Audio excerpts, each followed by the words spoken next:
1786. The American Revolution had just ended, and the new nation was in its infancy. But while America celebrated its independence, a storm was brewing in the countryside. This was the setting for one of the most significant, yet often overlooked, events in U.S. history: Shays Rebellion. For many farmers, particularly in western Massachusetts, life after the Revolution was harsh and seemed only to be getting worse. Debt, high taxes, and a lack of support from the government fueled their frustration. Several key issues led to a growing anger and ultimately an uprising. First, farmers were dealing with crippling debt. After the war, farmers returned home to neglected farms and large debts. They struggled to get back on their feet. Secondly, there was the issue of not being paid for military service.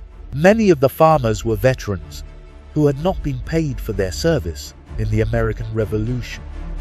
This lack of compensation left them in financial ruin.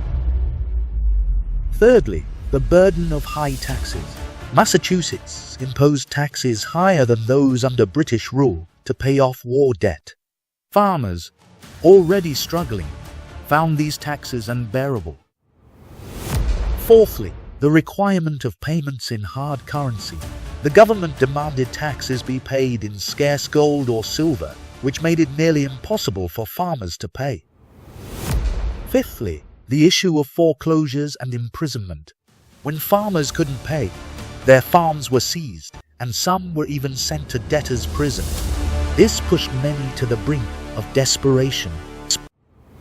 Lastly, there was a serious lack of government support. Instead, the government courts sided with creditors and continued to allow farm seizures. The farmers felt abandoned by the very government they had fought to create. By 1786, the farmers had had enough. Led by a former Revolutionary War captain, Daniel Shays, they began to organize. Their goal: to stop the courts from seizing their land and imprisoning them for their debts. Shays and his supporters shut down courthouses across Massachusetts, preventing judges from issuing foreclosures. For months, the rebellion spread. The farmers wanted economic relief, lower taxes, paper currency, and an end to the debtors' prisons. In January 1787, the rebellion reached its climax. Shays and a group of nearly 1,500 rebels marched on the federal arsenal in Springfield, hoping to seize weapons and making their demands known. But the state militia, funded by wealthy merchants, was ready. The confrontation was brief but bloody. The rebellion was crushed, and Shays' forces were scattered. Some of the rebels were arrested and tried, with 2 of the men being executed for their role in the uprising. Daniel Shays avoided being arrested by fleeing to Vermont. In 1788, in an effort to ease tensions, the Massachusetts government decided to pardon Shay and his followers.